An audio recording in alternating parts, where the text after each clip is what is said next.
हरे कृष्णा। कैसे हो आप सभी लोग? आशा करती हूँ आप सभी मंगल में होगे, स्वस्थ होगे, अच्छे होगे। तो आज का जो प्रश्न आप लोगों द्वारा पूछा गया है वो ये है कि दीदी घर पे तुलसी माला हम कैसे बना सकते हैं, क्योंकि बहुत सारे लोग जो कहते हैं कि बाहर की तुलसी माला शुद्ध नहीं होती है, तो फिर हम घर पे तुलसी माला कैसे बनाएं। तो घर पे तुलसी माला बनाने का मैं आपको प्रोसीजर बता रही हूँ, जो कि मैं एक बार मेरे किसी सहयोगी थे जो जिनके साथ मैं भागवत का अध्ययन कर रही थी, उन्होंने मुझे बताया था कि उन्होंने स्वतः ही अपने घर पे तुलसी माला बनाई है। मेरी एक ताई जी हैं, वो भी घर पे तुलसी माला बना के ही पहनती हैं। तो मैंने उनसे वो जानकारी उपलब्ध करी। आप लोगों के कहने पे मैं आप लोगों के लिए लेके आई हूँ कि घर पे तुलसी माला कैसे बना सकती है। कोई भी तुलसी का पेड़ जो सूख चुका होता है, जो सूख गया है, आप उसको ले सकते हैं। इफ इन केस अगर आप सूखा हुआ पेड़ नहीं लेना चाहते हैं, इस बात का भी ध्यान रखें, तो आप हरी तुलसी भी ले सकते हैं। आपको ये ध्यान रखना है कि तुलसी की डंडी लेनी है। तुलसी को तोड़ने से पहले भी तुलसी माता से आपको आज्ञा लेनी होती है कि तुलसी माता, मैं आपकी तनी ले रही हूँ या फिर आपका तना ले रही हूँ, लकड़ी ले रही हूँ, पत्ते ले रही हूँ, तो कृपया करके मुझे आज्ञा दीजिए। उनसे आज्ञा लेनी होती है, उसके बाद तुलसी को तोड़ना होता है। ये तो आप सभी लोगों को पता होगा। तो सूखी हुई तुलसी भी आप ले सकते हैं, हल्की सी आधी गीली हो आधी सूखी हो वैसे भी ले सकते हैं, या प्रॉपर हरी तुलसी का भी पौधा आप ले सकते हैं। हरी तुलसी का लोगे तो फिर सुई से पिरोने में आपको ज्यादा इजी अवेलेबल हो जाएगी। सूखी को थोड़ा सुई से पिरोने में मुश्किल हो जाता है, मुश्किलों का सामना करना पड़ता है सूखी जो होती है। उसके बाद जब आपने वो तुलसी माता से आज्ञा लेके तुलसी की जो टहनी होती है वो तोड़ ली, तुलसी की आपने टहनी तोड़ ली। तुलसी की टहनी तोड़ने के तत्पश्चात आपको क्या करना है कि आपको उस तुलसी के जो छोटे छोटे से टुकड़े करने हैं उस टहनी के। एक डंडी आपको तुलसी की पूरी लेनी है। आपको ये देखना है कि आपको कितनी मोटी माला चाहिए। किसी को बड़ी छोटी माला चाहिए होती है, किसी को पतली, जैसे कि मैंने ये धारण कर रखी है पतले मोतियों की माला, ये देखिए पतले, ठीक है। कोई मोटी माला पहनता है, कोई बहुत मोटी माला पहनता है। जो मेरी ताई जी हैं जिन्होंने तुलसी माला धारण कर रखी है, उन्होंने घर पे ही तुलसी बनाई थी, तो उनके गाँव में बहुत बड़ी बड़ी तुलसी थी, उन्होंने इतनी मोटी माला पहन रखी है।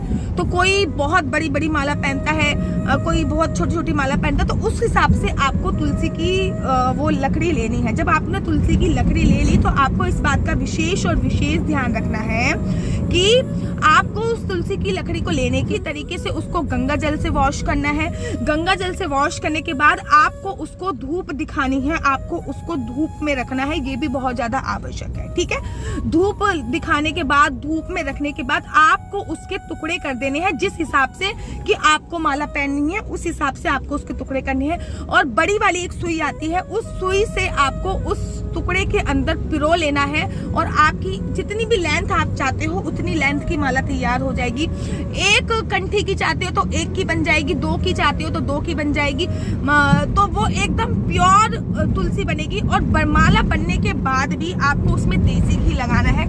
देसी घी लगाने के बाद आपको उसको लड्डू गोपाल को समर्पित करना है और फिर एक अच्छा सा शुभ दिन देखकर आपको वो माला धारण करना है। तो घर पे भी आप तुलसी की माला बना सकते हो, कोई परेशानी नहीं है। हाँ, थोड़ा सा हार्ड वर्क जरूर है, थोड़ा सा मेहनत है इसमें। ऑफ कोर्स आप तुलसी की टहनी तोड़ोगे, फिर उसको सुखाओगे, अगर सुखाओगे भी नहीं तो पहले माला बना लोगे, फिर उसको सुखाओगे, तो इसमें थोड़ी सी मेहनत तो होती है। उसको धागे से पिरोगे, उसको काटोगे, तो मेहनत तो है, लेकिन आपको प्योर तुलसी माला मिल जाएगी।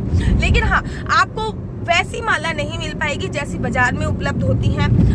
लेकिन आपका कहना भी सही है कि भैया जिसको पहचान नहीं होती है उनको बड़ी कंफ्यूजन होती है कि कौन सी तुलसी की माला ओरिजिनल है, कौन सी तुलसी की माला ओरिजिनल नहीं है। तो ये तुलसी की माला घर पे कैसे बनाएं, ये इसके घर पे बनाने का एकदम सही तरीका है। अगर आपको मेरी वीडियो अच्छी लगती है तो आप अपना YouTube चैनल हरी बोल को लाइक शेयर सब्सक्राइब करना बिल्कुल भी मत भूलिए। लेकिन हाँ, आप लोगों में से 92.8% लोग ऐसे हैं जिन्होंने मेरा चैनल ही सब्सक्राइब नहीं कर रखा।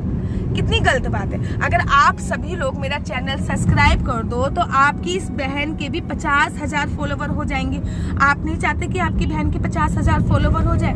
मैंने तो अपने चैनल का नाम भी हरी बोल रखा हुआ है, भगवान का नाम रखा हुआ है। तो पहले वीडियो खत्म करने से पहले मेरे YouTube चैनल को जाके सब्सक्राइब कीजिए और बगल में जो घंटा लगा हुआ है ना उसको जरूर दिखाइए, ताकि आपकी बहुत सारी समस्याओं को लेकर मैं वीडियो आती हूँ। आपके हर एक कमेंट पढ़ती हूँ, कमेंट पढ़ने के बाद हैंड टू हैंड वीडियो बनाने की कोशिश करती हूँ। जैसे कि अभी मैं गाड़ी में बैठी हूँ, लेकिन मैंने जब इन माता जी का प्रश्न पढ़ा तो मैंने हैंड टू हैंड वीडियो बनाई।